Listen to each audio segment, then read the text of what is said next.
Welcome to the first in a series of 3 lectures on the Paris Peace Conference. Today we are going to examine the question of how satisfied was Britain with the Paris Peace Conference. Firstly, we will examine the key aims of the British Prime Minister, David Lloyd George. Secondly, we will examine the terms of the treaty that satisfied Lloyd George and the interests of Britain.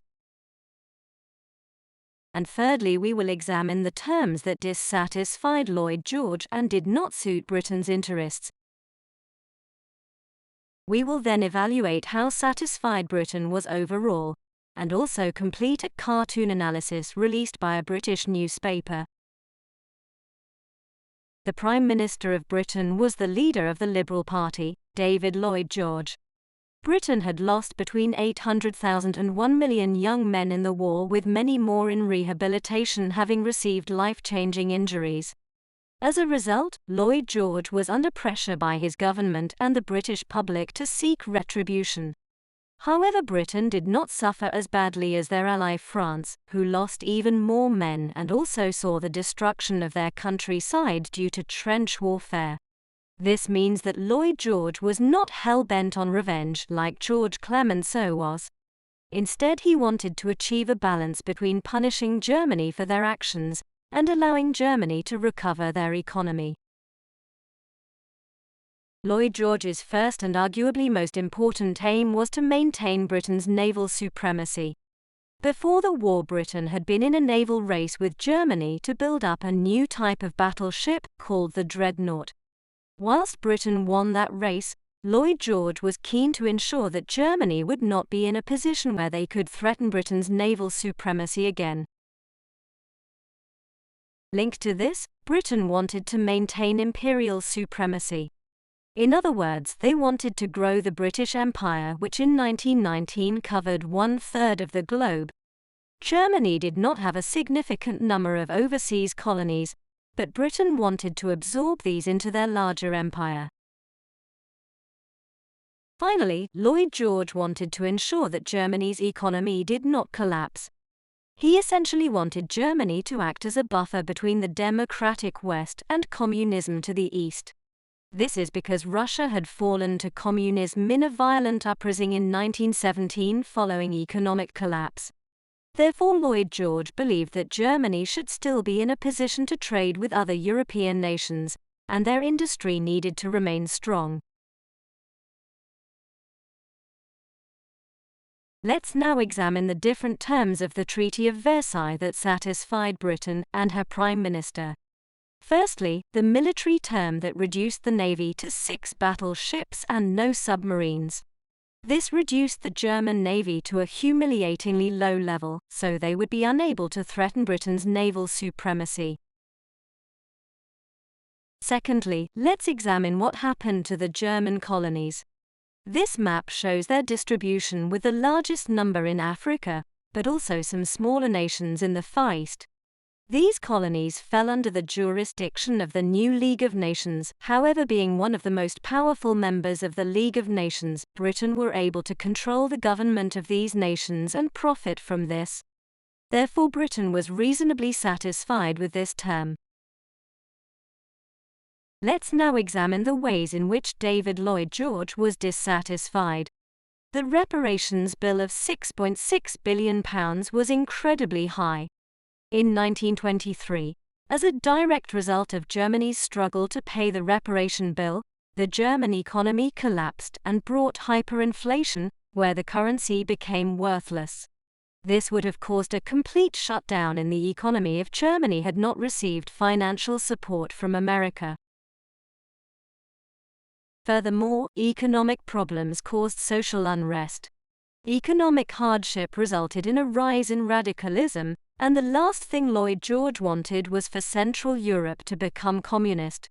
His fears were valid, since in 1919 a communist militant group called the Spartacists had staged a military coup in Berlin. Let's now examine how satisfied Britain was overall. Firstly, it is fair to say that Britain was able to maintain their own self-interest.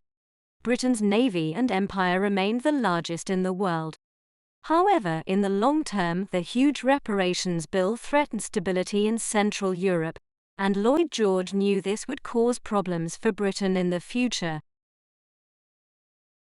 This British cartoon released in 1919 shows Lloyd George's concerns well. You can see a naked child crying in the corner. This is symbolic of Germany's children and how they will become economically deprived by the Treaty of Versailles.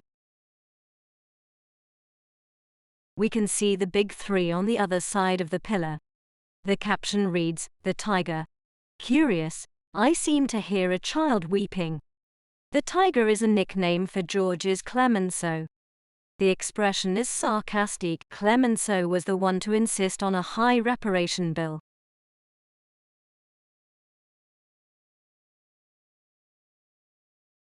At the top of the cartoon, a caption reads, "Peace and future cannon fodder."